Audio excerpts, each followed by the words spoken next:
الناقد ايمان فريد. من فضلك لو سمحت طيب ممكن تبعت مراسل هنعدي الاعلان للتحرير ده. يطلبك بالموبايل ويقول لك الحقيقه، احنا بنثق فيكم وعارفين الحقيقه طيب استاذه ايمان، وعارفين ان انتوا بتقولوا يا الحقيقه. استاذه ايمان اديني فرصه، خلينا نتحاور. اول شيء يعني احنا نجد صعوبه في نقل المظاهرات والفعاليات في كل مكان بكاميرات الجزيره مباشر مصر، وانت تعلمين ان مكاتب الجزيره تعرضت لمداهمات، ويعني في ظل الظروف الحاليه هناك صعوبة في أن نتحرك بكاميرات الجزيرة.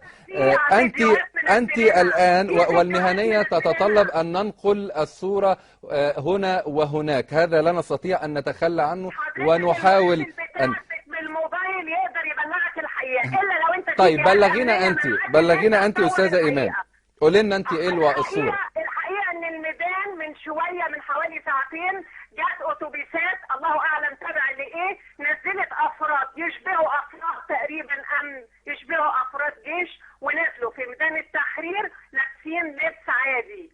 واللي كان موجود أساسا شوية بلطجية على شوية ناس من اللي بيدفعوا لهم فلوس، وبنشوف الفلوس ديت، وفي فيديوهات على فكرة متصورة نازلة للناس دي وهي قابضة فلوس موجودة على الفيسبوك، وأنتوا عارفين كده كويس بتتوزع. خلاص هي دي الناس اللي كانت موجودة. الحد اللي كان في 30 على فكرة كل الناس عارفة ان دول اهالي ضباط الشرطة واهالي العساكر بتوع الجيش، وان دول اخواننا في مصر وشركائنا في مصر كانوا حاملين حشد كويس جدا ربنا يبارك لهم. هم بيعرفوا على فكرة عن الحشد لما بيعوزوا، فكانوا عاملين حشد. كل الناس ديت اقصى ما عندهم واقصى ما قدروا عليه ان هم يقعدوا. طيب ده في ميدان التحرير، ماذا عن الميادين الاخرى يا استاذه ايمان؟ حضرتك الميادين الاخرى والمحافظات الاخرى بالعدل، حضرتك لو بتصور بالعدل تعرف ان المظاهره اللي عند رابعه العدويه خلاص التحمت مع المظاهره اللي قدام الحرس الجمهوري. فعليك ان تتخيل حضرتك مساحه الناس قد ايه هناك، مش هنعد.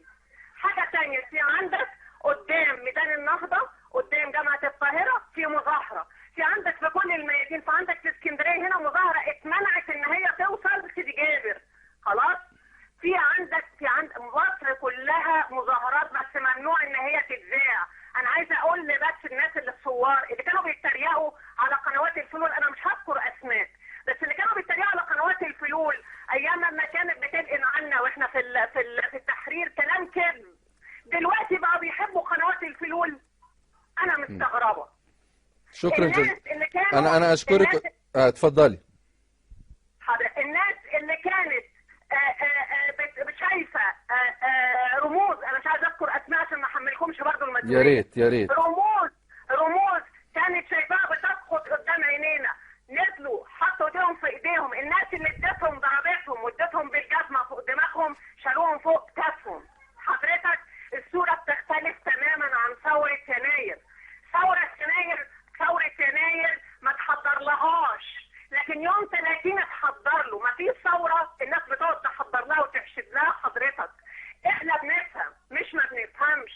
ثوره يعني الشعب يطلع من غير ما حد يقول له اطلع. ثوره يعني الناس تحشد نفسها وتطلع وتشوف ان الناس دي ثوار والناس دي حقيقيه والناس دي شريفه فتنزل وراها. شكرا استاذه ايمان. شكرا استاذه